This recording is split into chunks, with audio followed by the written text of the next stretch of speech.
Ainda me lembro do brilho nos olhos dela naquele dia. Renata estava no palco do auditório da USP com a beca azul marinho, segurando o diploma de direito e acenando para mim como uma criança que acabou de ganhar um prêmio. Meu peito inflou de orgulho. Trabalhei em 2 empregos. Abri mão de férias e até vendi meu Gol 2010 para que ela pudesse perseguir esse sonho. Quando correu para meus braços depois da cerimônia, com lágrimas nos olhos, pensei que tínhamos conseguido. Juntos.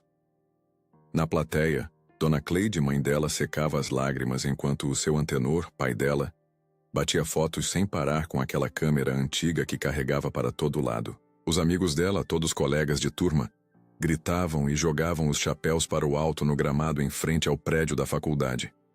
Era um dia de novembro quente em São Paulo, com aquele céu azul que aparece raramente na cidade cinza. Conseguimos, Ricardo. Ela sussurrou no meu ouvido quando a abracei. Foi por sua causa. Organizamos uma pequena comemoração no apartamento que alugávamos em Pinheiros. Nada muito grandioso. Cerveja, salgadinhos e aquele bolo de prestígio que a dona Zulmira, nossa vizinha, fez questão de preparar. Os pais dela, alguns amigos da faculdade e 2 colegas do escritório onde ela estagiava. Sentia-me exausto, mas realizado. Trabalhava como técnico de informática durante o dia e motorista de aplicativo à noite para garantir que ela pudesse se dedicar integralmente aos estudos. Foi só na semana seguinte, numa terça-feira comum, que tudo desmoronou. Cheguei do trabalho mais cedo. Tinha comprado flores para comemorar a primeira semana dela como advogada formada. Ela estava sentada à mesa da cozinha, quieta, com uma pasta azul à sua frente. Precisamos conversar, ela disse, sem me olhar nos olhos. Coloquei as flores sobre o balcão e sentei.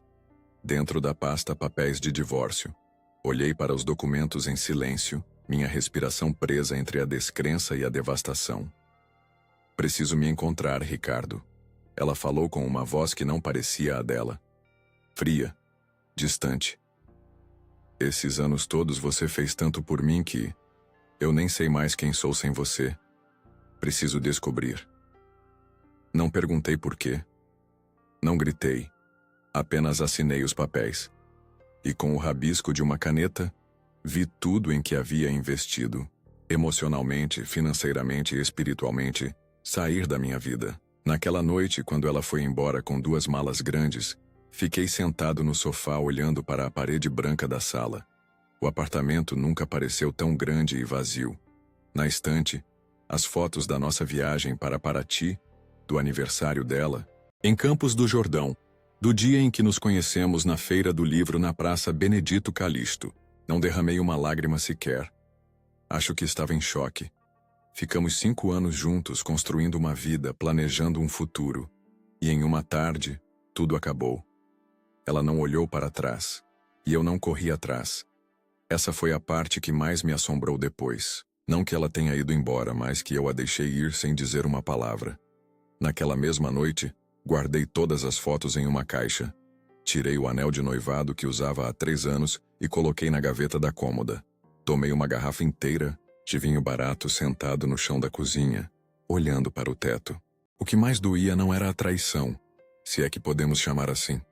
Era pensar que talvez durante todo aquele tempo, enquanto eu acreditava que estávamos construindo algo juntos, ela estava apenas esperando o momento certo para partir.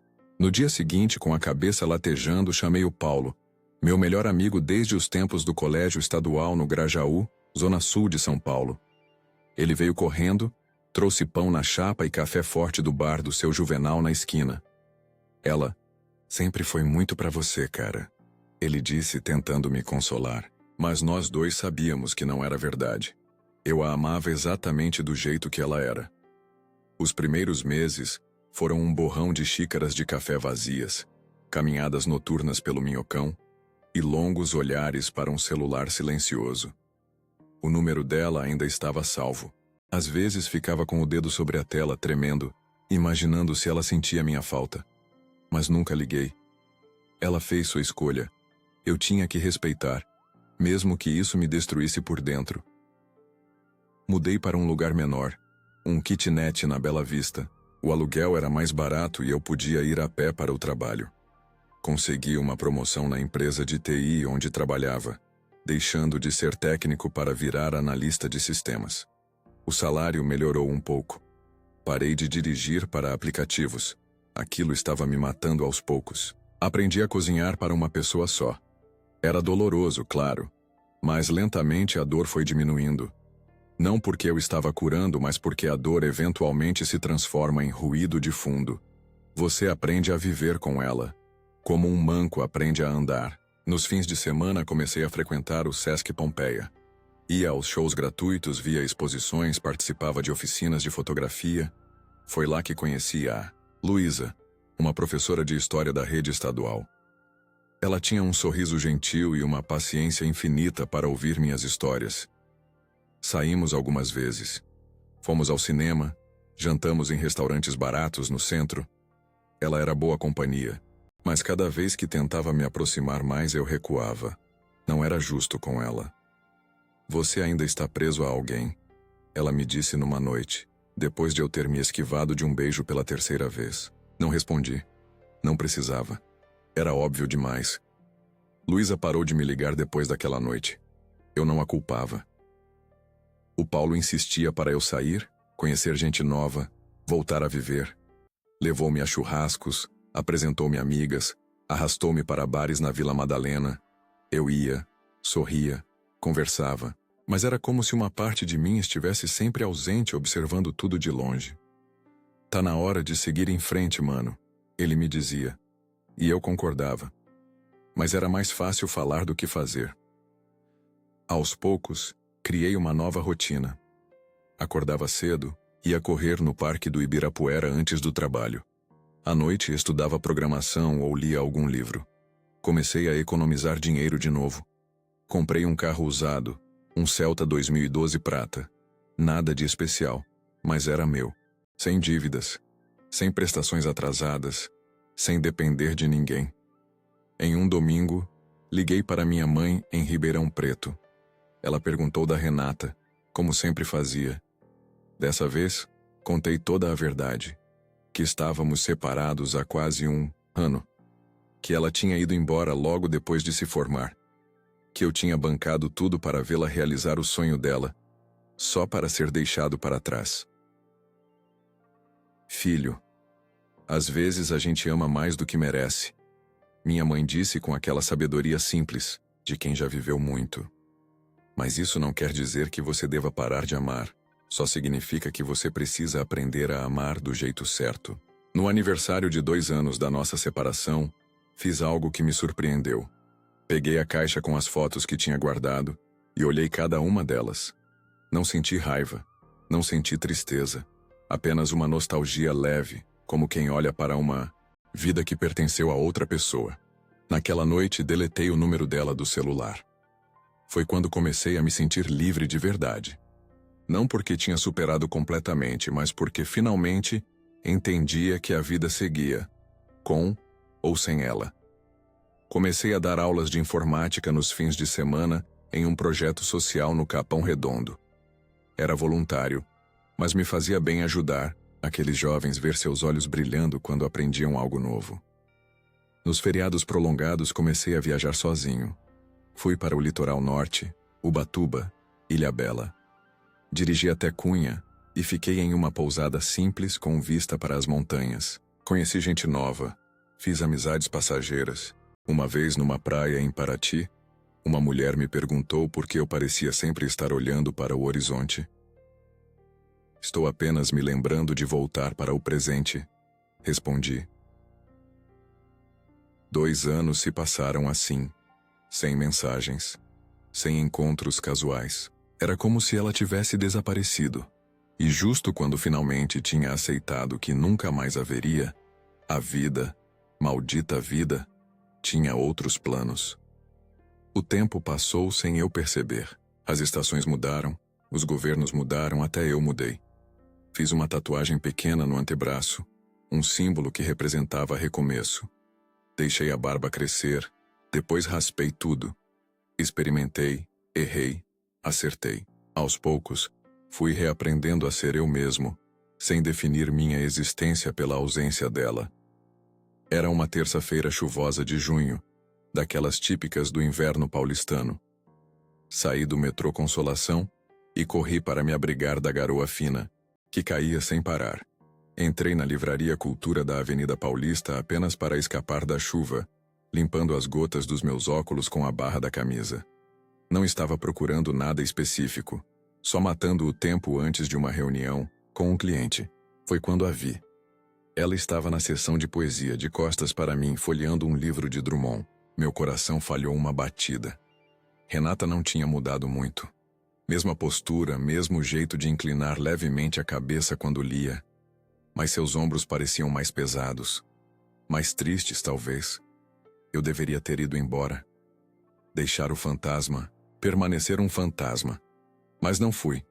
Me aproximei lentamente, como se ela pudesse desaparecer se eu me movesse muito rápido. Ela se virou e me viu.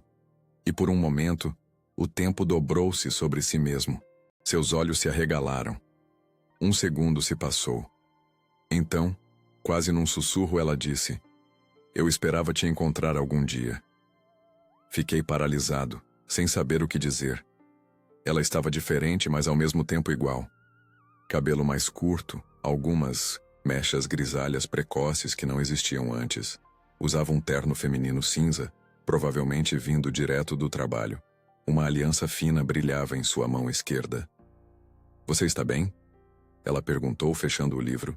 "Quer tomar um café?" Minha mente gritava para eu recusar, inventar uma desculpa, sair correndo. Mas minha boca traidora respondeu: "Pode ser." Descemos até o café no subsolo da livraria. Sentamos em uma mesa no canto, longe das outras pessoas. Pedi um expresso. Ela, um chá de camomila. O silêncio pesava entre nós como concreto. "Você sumiu", ela começou. "Mudou de número. Saiu do apartamento." "Você foi embora." Retruquei, mais frio do que pretendia. "O que esperava que eu fizesse?" Ela baixou os olhos envergonhada. "Eu sei. Foi injusto." A garçonete trouxe nossos pedidos. Mexi o café sem beber. Renata tirou a aliança e colocou sobre a mesa, como quem se desfaz de um peso. "Não deu certo", ela disse, apontando para o anel. "Casei com o Gustavo, um sócio do escritório. Durou 8 meses. Não senti nada. Nem satisfação, nem pena. Apenas um vazio estranho." "E você?" ela perguntou. "Está com alguém?" Balancei a cabeça. Tive alguns encontros. Nada sério. Ela falou primeiro. Me contou que tinha cometido um erro. Que me deixar não tinha sido sobre mim, mas sobre ela tentando escapar de uma versão de si mesma que não reconhecia mais. Que o sucesso que ela pensava querer se sentiu vazio sem alguém com quem compartilhar. "Eu pensei em você todos os dias", ela confessou, a voz embargada. O silêncio se tornou insuportável. Percebi tarde demais a diferença entre liberdade e solidão. Ficamos em silêncio por um momento. Apenas o barulho das xícaras e conversas ao redor. "Eu te procurei no Facebook, no Instagram", ela continuou. "Você deletou tudo." "Precisava recomeçar", respondi simplesmente. A verdade é que eu tinha feito isso para não cair na tentação de ficar olhando a vida dela, torturando a mim mesmo com imagens de sua felicidade sem mim. "Como estão seus pais?" perguntei, tentando mudar de assunto. "Meu pai faleceu ano passado. Infarto." Ela enxugou uma lágrima discreta. "Minha mãe vendeu a casa e foi morar em Santos com a irmã." "Sinto muito pelo seu pai", disse sinceramente. "Seu antenor sempre foi gentil comigo." Ela tomou um gole do chá e perguntou sobre meu trabalho. Contei que tinha sido promovido, que agora coordenava uma equipe, que estava pensando em fazer um MBA em gestão de TI. Ela sorriu, genuinamente feliz por mim. Isso doeu mais do que deveria. "E o voluntariado no Capão?" ela perguntou. Fiquei surpreso. "Como você sabe disso?" "O Paulo me contou." Então ela e Paulo mantinham contato. Senti uma pontada de traição, mas logo passou. Paulo sempre foi amigo dos dois. "Ainda faço", respondi. "Agora temos uma sala com computadores doados. Estamos ensinando programação básica para adolescentes." Ela Me olhou com algo que parecia admiração. Você sempre foi melhor pessoa que eu, Ricardo. Não respondi. Não porque não tivesse o que dizer, mas porque as palavras estavam presas em algum lugar atrás de anos de dor e orgulho engolido. Assenti. Sorri. Mas por dentro, estava sangrando novamente. A chuva tinha aumentado lá fora. Podia ouvir o barulho forte contra as janelas do café, como se o céu finalmente tivesse decidido desabar. Você acha... Ela hesitou, girando a xícara vazia entre os dedos. Você acha que a gente pode tentar de novo? Aquela pergunta ficou suspensa no ar entre nós. O barulho da chuva parecia amplificar o silêncio da minha resposta. Pedi outro café, mais para ganhar tempo do que por vontade de beber. Renata, comecei, escolhendo as palavras com cuidado. Você não acha que é um pouco tarde para isso? Ela engoliu em seco. Provavelmente, mas eu tinha que perguntar. O café estava cheio agora. Pessoas fugindo da tempestade que caía lá fora. Uma música jazz tocava baixinho pelos alto-falantes. Ao nosso lado, um grupo de estudantes discutia animadamente sobre algum trabalho da faculdade. A vida seguindo. Seu curso normal, enquanto a minha parecia congelada naquele momento. O que aconteceu de verdade? Perguntei finalmente. Nunca entendi por que você foi embora daquele jeito. Ela respirou fundo, como quem se prepara para mergulhar em águas profundas. Eu entrei em pânico, confessou. Você fez tanto por mim, sacrificou tanto.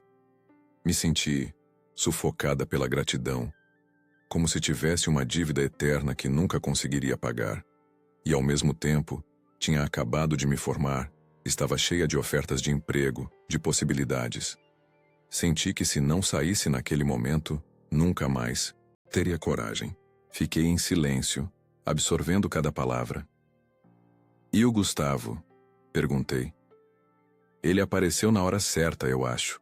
Me ofereceu um cargo no escritório dele, um apartamento no Itaim, uma vida completamente diferente da que tínhamos. Ela fez uma pausa, mas era tudo superficial. Percebi que estava repetindo o mesmo padrão, só que de forma inversa. Ele me sufocava com presentes caros, viagens, jantares em restaurantes estrelados, mas não havia conexão real. Olhei pela janela observando a chuva castigar a Avenida Paulista. Executivos corriam com jornais sobre a cabeça, tentando escapar da água. Um camelô tentava proteger sua mercadoria debaixo da marquise de um prédio. Eu não queria te magoar. Ela continuou. Achei que seria mais fácil para você se eu simplesmente desaparecesse. Mais fácil? Repeti, com uma risada amarga. Você tem ideia do que passei? Do que senti? Seus olhos se encheram de lágrimas. Imaginei 1000 vezes como teria sido se eu tivesse conversado com você, explicado o que estava sentindo. Mas eu mesma não entendia direito. Só sabia que precisava ir. Um trovão sacudiu as janelas do café. Algumas pessoas sobressaltaram. Nós permanecemos imóveis. Sabe o que é pior? Falei, quebrando o silêncio. Não foi você ter ido embora. Foi você ter esperado eu pagar sua faculdade inteira, ter esperado o diploma na mão, para depois me deixar. As palavras saíram, mais duras do que eu pretendia, mas eram verdadeiras. Ela abaixou a cabeça derrotada. Você está certo, admitiu. Foi egoísta. Eu poderia ter ido antes, mas tinha medo de não conseguir terminar a faculdade sozinha. Precisava da sua força, do seu apoio. Ela levantou os olhos vermelhos. Isso me torna uma pessoa terrível, não é? Não respondi imediatamente. Afinal, o que eu poderia dizer? Que sim, ela foi terrível? Ou mentir e dizer que não? Ambas as respostas pareciam inadequadas. Torna você humana, disse finalmente. Todos nós cometemos erros egoístas. Ficamos em silêncio novamente. A chuva começava a diminuir lá fora. Como está sua vida agora? Perguntei, mudando de assunto. Profissionalmente, quero dizer. Ela sorriu levemente, grata pela mudança de tom. Estou bem. Saí do escritório do Gustavo depois do divórcio, obviamente. Agora trabalho no jurídico de uma multinacional na Berrine. Menos glamuroso, mas mais estável.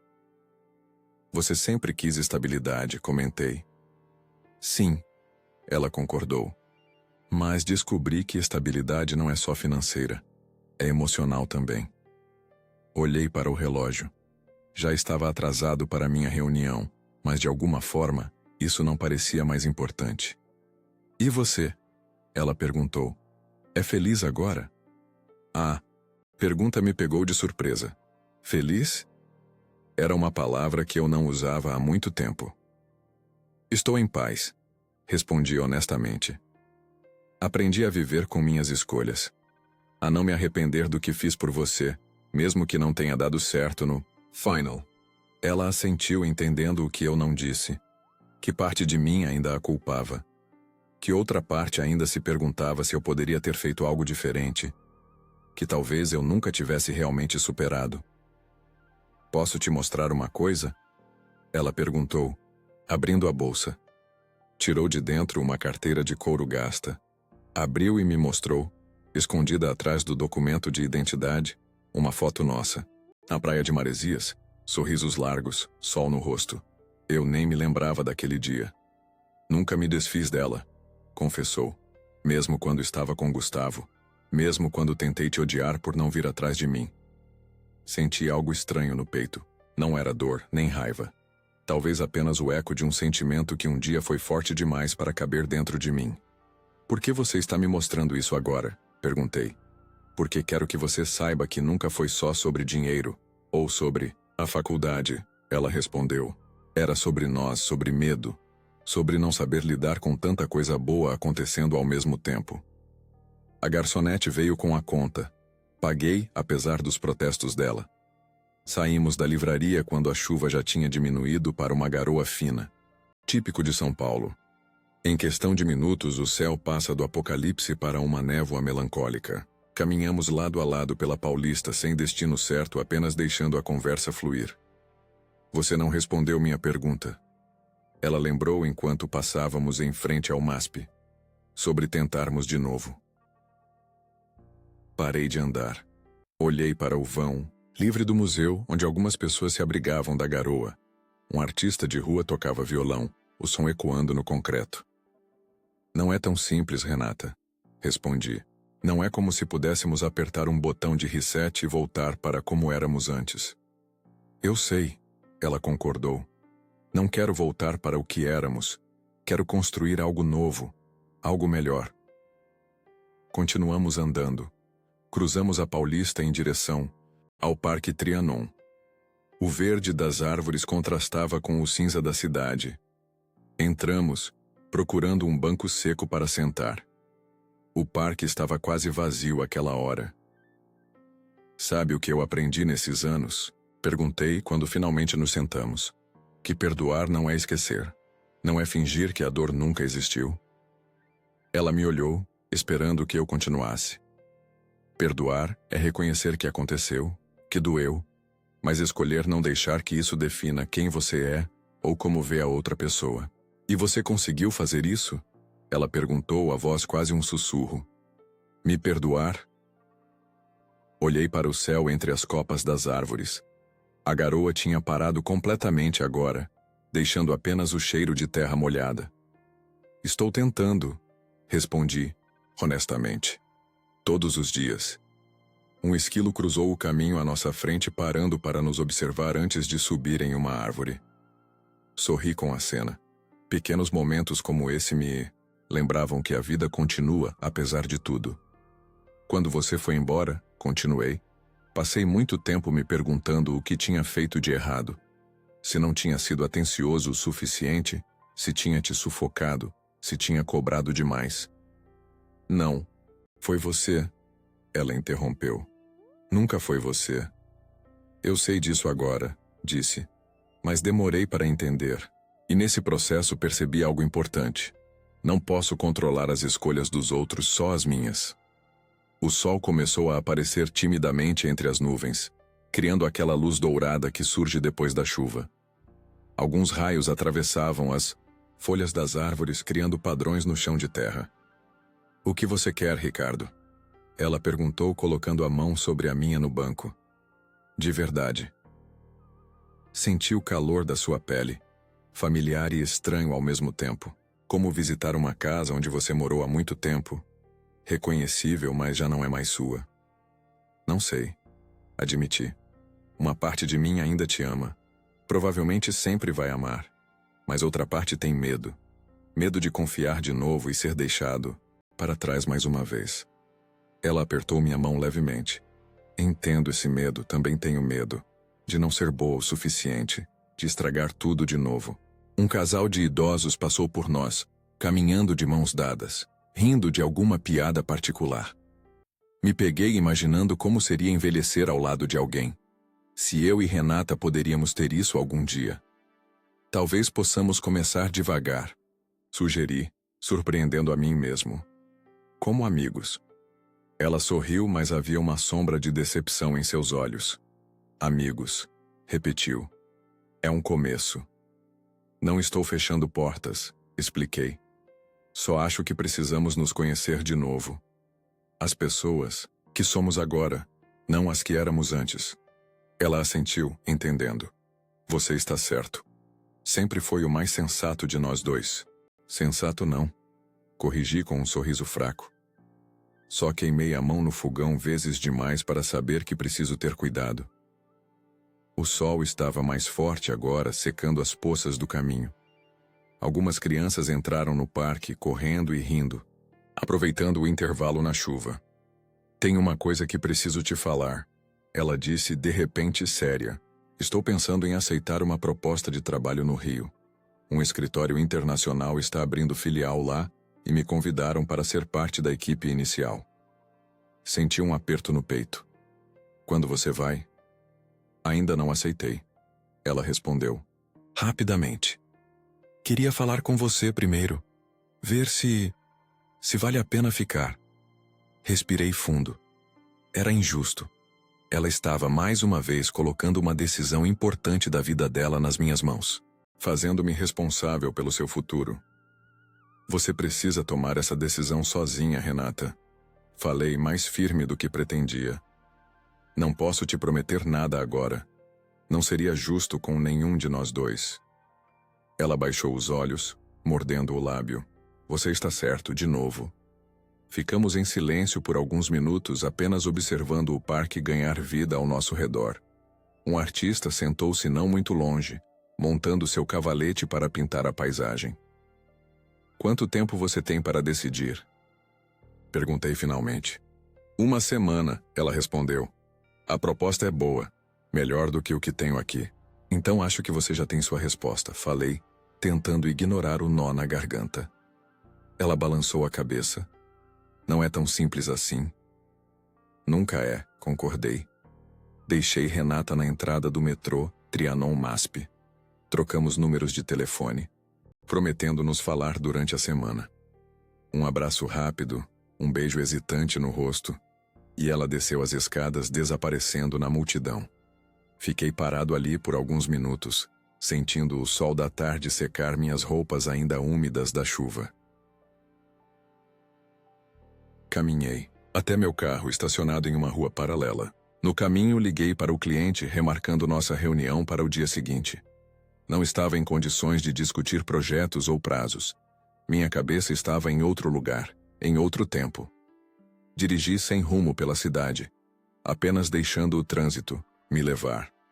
Acabei na Avenida Sumaré, perto daquelas pistas de skate onde costumávamos passar alguns domingos, apenas observando os adolescentes fazerem manobras comendo pipoca. Estacionei e desci do carro. O sol começava a se pôr, pintando o céu de laranja e rosa. Sentei em um banco observando os últimos skatistas do dia. Um garoto de uns 14 anos tentava insistentemente uma manobra, caindo várias vezes, mas sempre se levantando para tentar de novo. Havia algo de inspirador naquela teimosia juvenil. Peguei o celular e vi que Renata já tinha mandado uma mensagem. Foi bom te ver hoje. De verdade. Não respondi. Ainda não. Pensei em tudo o que tínhamos conversado. Na proposta de emprego que ela tinha no Rio, na possibilidade de tentarmos novamente. Na pessoa que eu era agora, tão diferente daquele rapaz apaixonado que fazia qualquer coisa por ela.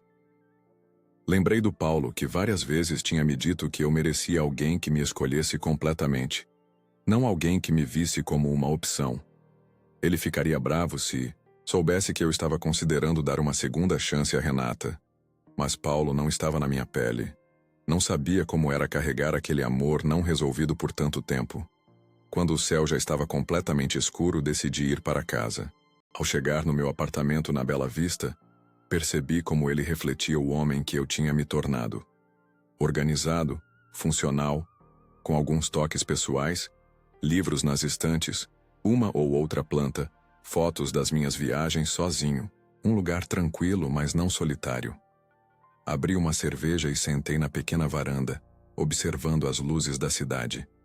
São Paulo nunca dormia, sempre em movimento, sempre se reinventando. Como eu. Peguei o celular novamente e digitei uma resposta para Renata. Também gostei de te ver. Boa sorte com a decisão sobre o Rio. Qualquer que seja a sua escolha, espero que te faça feliz. Enviei a mensagem e desliguei o celular. Não queria ver a resposta dela, pelo menos não naquele momento. Precisava pensar com clareza, sem a influência das palavras dela. Na manhã seguinte, acordei com uma estranha sensação de paz, como se um peso tivesse sido removido dos meus ombros. Não porque tinha tomado uma decisão sobre Renata, mas porque finalmente tinha falado tudo o que estava guardado dentro de mim por tanto tempo. Durante o café da manhã, liguei para minha mãe em Ribeirão Preto. Contei sobre o encontro com Renata, sobre a conversa que tivemos. "E o que você vai fazer, filho?"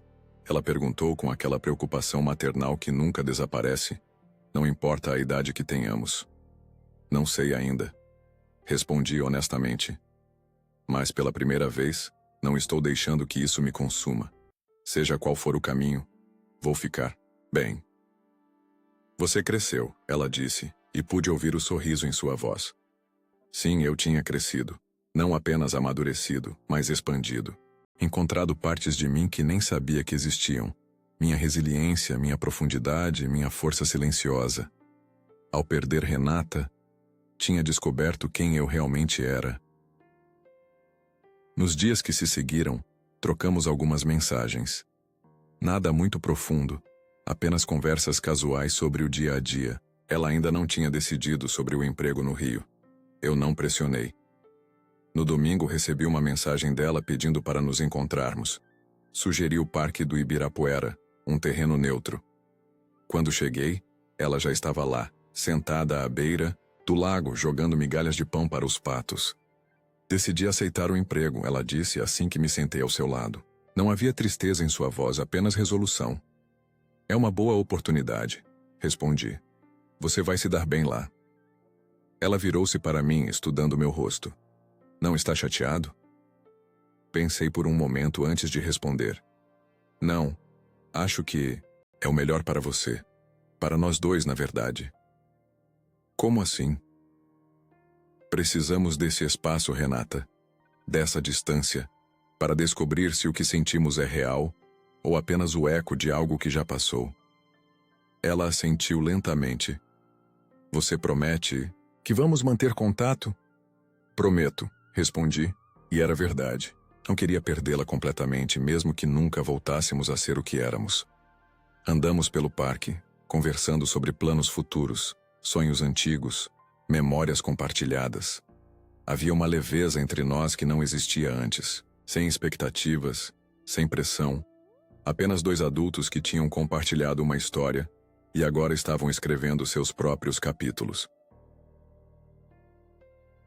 Quando nos despedimos, o abraço foi mais longo, mais sincero. Não havia o peso da incerteza, apenas a aceitação de que a vida segue caminhos inesperados. Ela partiu para o Rio na semana seguinte. Mandou-me uma foto da vista do seu novo apartamento em Botafogo, com a Baía de Guanabara ao fundo. Respondi com uma foto do pôr do sol em São Paulo visto da minha varanda. Não sei se Renata voltará a fazer parte do meu futuro, ou se permanecerá apenas um capítulo do meu passado. Uma coisa é certa: Não vivo mais no silêncio. Falo, sinto, escolho. E isso finalmente é o suficiente.